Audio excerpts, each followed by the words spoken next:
नमस्कार दोस्तों, आप सभी का स्वागत है आपके अपने ही चैनल बेस्ट एजुकेशन पर। दोस्तों आज की वीडियो में डिस्कस करेंगे हम चाइल्ड डेवलपमेंट, बाल मनोविज्ञान, बाल विकास से दोस्तों बहुत ही इंपॉर्टेंट 30 क्वेश्चंस। दोस्तों ये हमारा पार्ट 2 है। इससे पहले हमने दोस्तों एक पार्ट कल अपलोड किया था, एक क्लास। दोस्तों बहुत ही इंपॉर्टेंट फैक्ट्स हैं, सारे के सारे जितने भी क्वेश्चंस हैं बहुत ही इंपॉर्टेंट हैं, सेलेक्टेड हैं आपकी परीक्षा की दृष्टि से।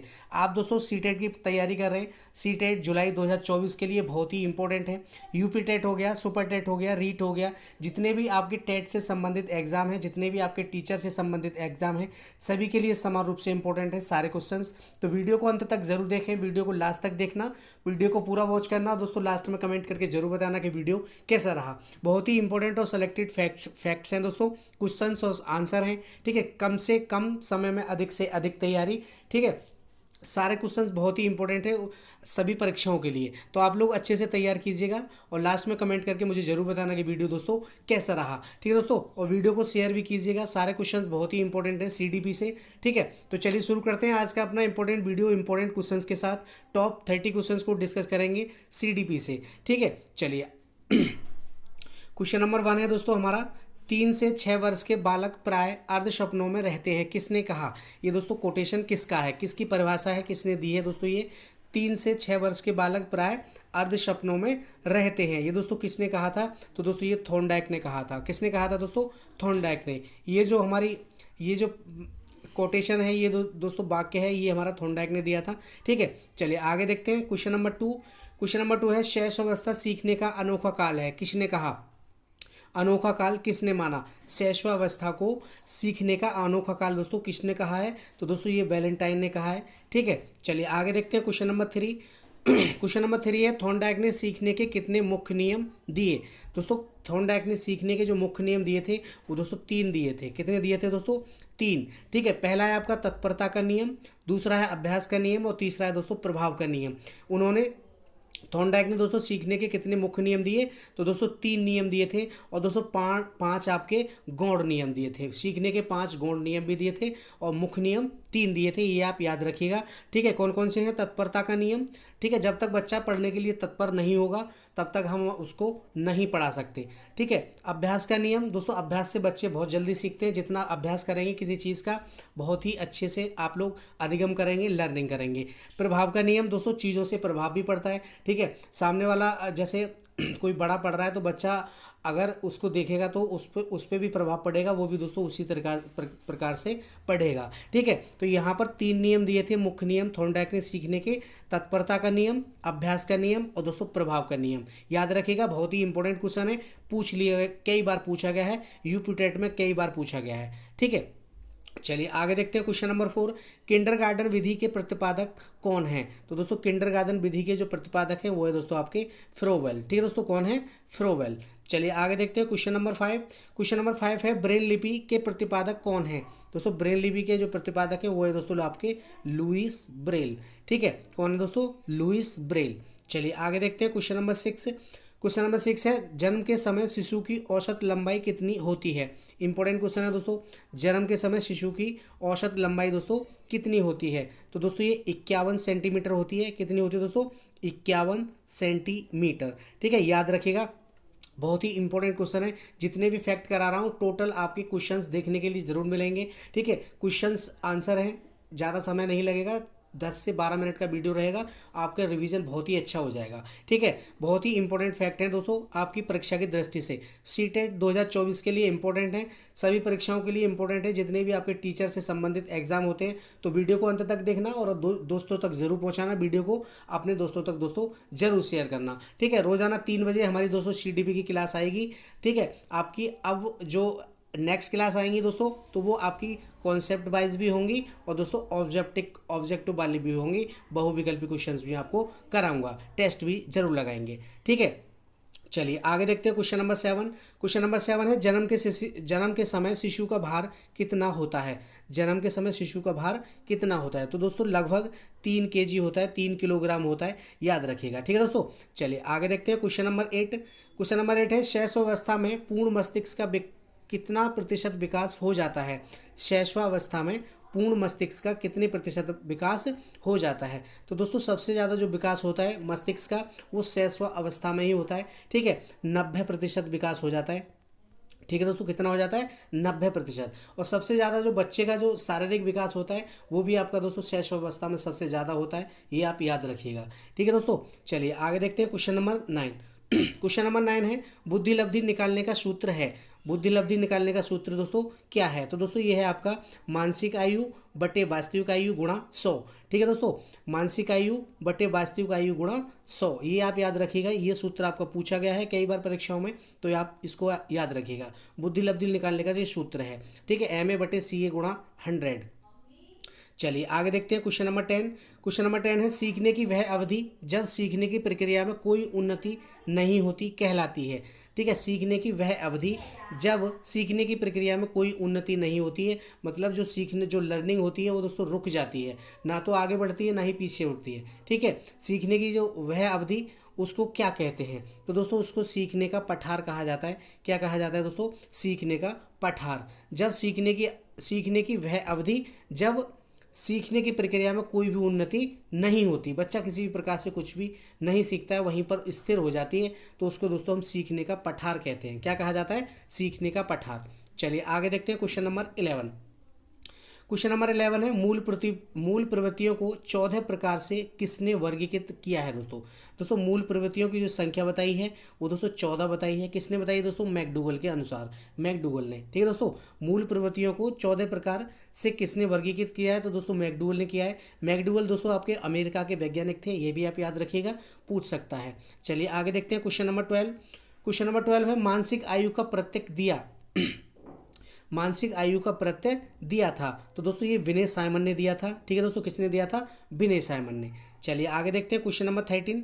क्वेश्चन नंबर 13 है मनोविज्ञान का जनक किसे कहा जाता है? मनोविज्ञान का जनक किसे कहा जाता है? तो दोस्तों ये विलियम जेम्स को कहा जाता है।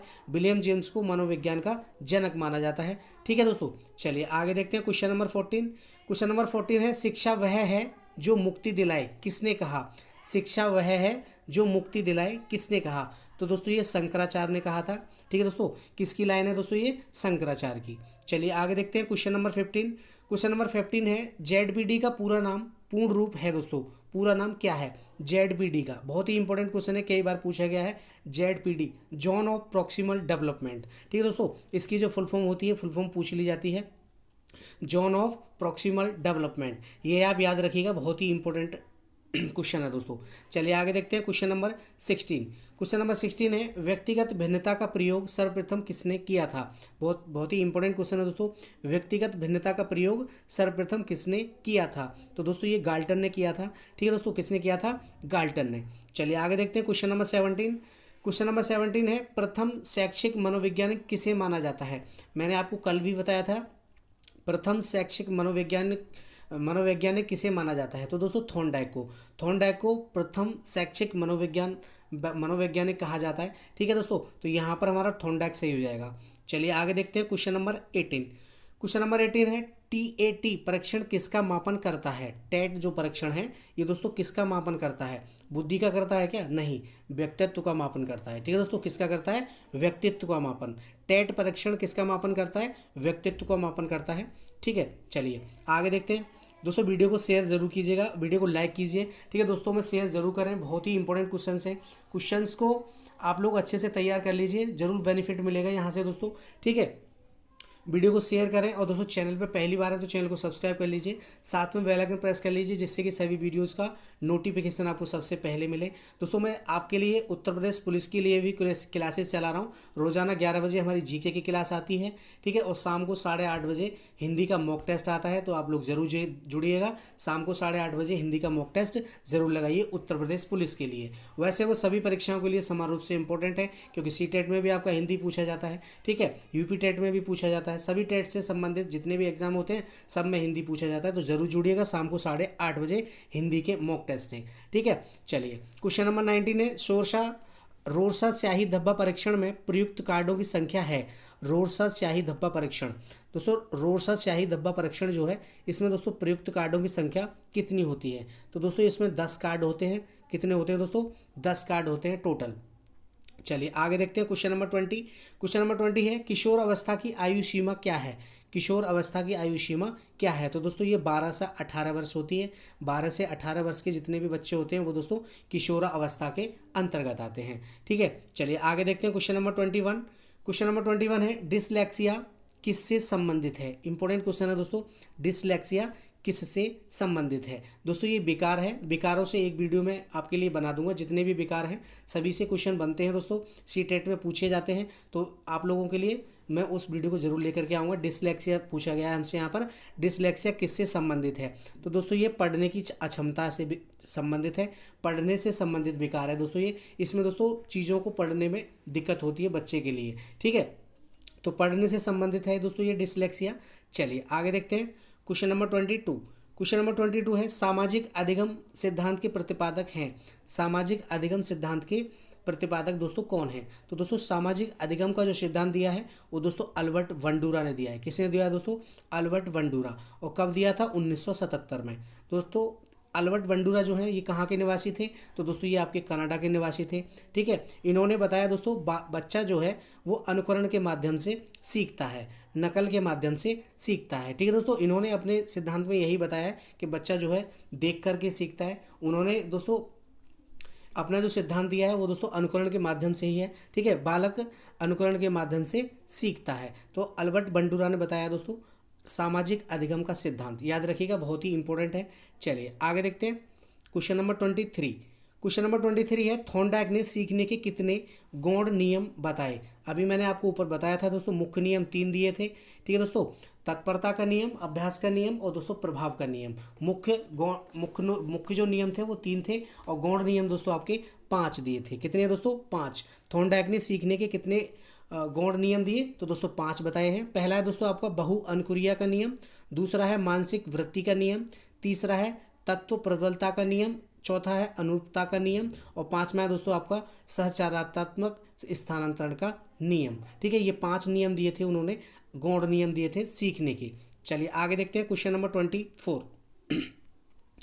क्वेश्चन नंबर 24 है आधुनिक युग में मनोविज्ञान का अर्थ है। आधुनिक युग में मनोविज्ञान का अर्थ क्या है दोस्तों? तो दोस्तों इसका अर्थ है व्यवहार का विज्ञान। ठीक है दोस्तों, किसका है? व्यवहार का विज्ञान। चलिए आगे देखते हैं क्वेश्चन नंबर 25। क्वेश्चन नंबर 25 है शिक्षा मनोविज्ञान के अनुसार शिक्षा का केंद्र बिंदु है। दोस्तों शिक्षा मनोविज्ञान के अनुसार शिक्षा मनोविज्ञान के अनुसार शिक्षा का जो केंद्र बिंदु है वो दोस्तों बालक है। कौन है दोस्तों?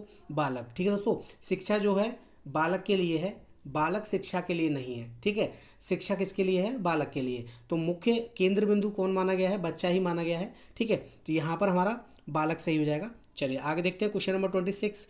क्वेश्चन नंबर 26 है पिछड़े बालक की मुख्य पहचान किससे होती है? तो दोस्तों बुद्धि लब्धि से होती है उसकी। ठीक है, पिछड़े बालक की मुख्य पहचान किससे होती है? तो दोस्तों 85 से कम शैक्षिक लब्धि से। ठीक है, 85 से कम शैक्षिक लब्धि, जिस बच्चे की शैक्षिक लब्धि बुद्धि लब्धि 85 से कम होगी वो दोस्तों पिछड़े बालकों में आएगा। ठीक है, चलिए आगे देखते हैं क्वेश्चन नंबर 27। क्वेश्चन नंबर 27 है पर निर्भरता किस अवस्था की विशेषता है?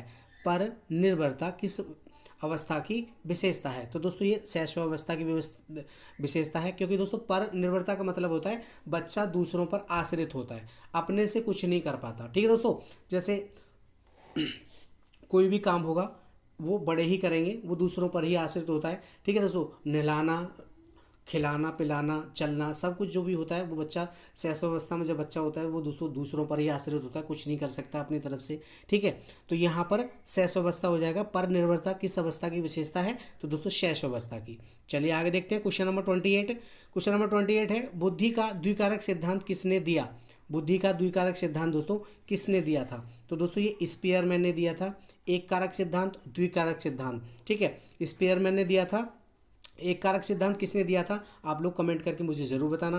ठीक है दोस्तों, द्विकारक सिद्धांत किसने दिया है? स्पीयरमैन ने।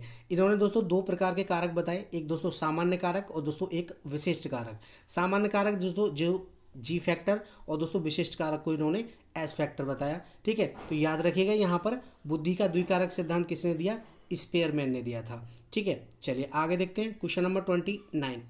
क्वेश्चन नंबर 29 है बुद्धि का बहुबुद्धि सिद्धांत किसने प्रतिपादित किया? बुद्धि का बहुबुद्धि सिद्धांत किसने प्रतिपादित किया? तो दोस्तों ये हॉवर्ड गार्डनर ने दिया था 1988 में। ठीक है, 1988 याद रखिएगा किसका है दोस्तों? हॉवर्ड गार्डनर ने। चलिए आगे देखते हैं क्वेश्चन नंबर 30 और इस वीडियो को लास्ट। संज्ञानात्मक विकास का सिद्धांत किसने दिया? संज्ञानात्मक विकास का सिद्धांत किसने दिया? तो दोस्तों ये जीन पियाजे ने दिया था। किसने दिया था दोस्तों? जीन पियाजे ने। ठीक है, तो यहाँ पर जीन पियाजे हो जाएगा। संज्ञानात्मक विकास का सिद्धांत किसने दिया? जीन पियाजे ने। ठीक है, तो ये थे मोस्ट 30 क्वेश्चंस सीडीपी से। वीडियो कैसा रहा कमेंट करके जरूर बताना। क्वेश्चंस कैसे रहेंगे कमेंट जरूर करें दोस्तों। वन लाइनर की फॉर्म में सारे फैक्ट जितने भी हैं बहुत ही इंपॉर्टेंट है, सीधे के सीधे क्वेश्चन आपके पूछे जाते हैं ये। तो वीडियो कैसा रहा कमेंट करके जरूर बताना। आपने दोस्तों तक वीडियो को शेयर जरूर करें, दोस्तों तक जरूर पहुँचाएं। चैनल पर नए हैं चैनल को सब्सक्राइब कर लीजिए, साथ में बेल आइकन प्रेस कर लीजिए जिससे कि सभी वीडियोज़ का नोटिफिकेशन आपको सबसे पहले मिले। सीटेट 2024 के लिए बहुत ही इंपॉर्टेंट है और जितने भी 2024 में आपके टेट से संबंधित एग्जाम होने वाले हैं सभी के लिए समान रूप से इंपॉर्टेंट है। तो वीडियो को जरूर देखें, अपने नोट डाउन कर लें सभी क्वेश्चंस को। ठीक है, मिलते हैं अगली वीडियो में, तब तक के लिए जय हिंद, जय भारत, धन्यवाद दोस्तों।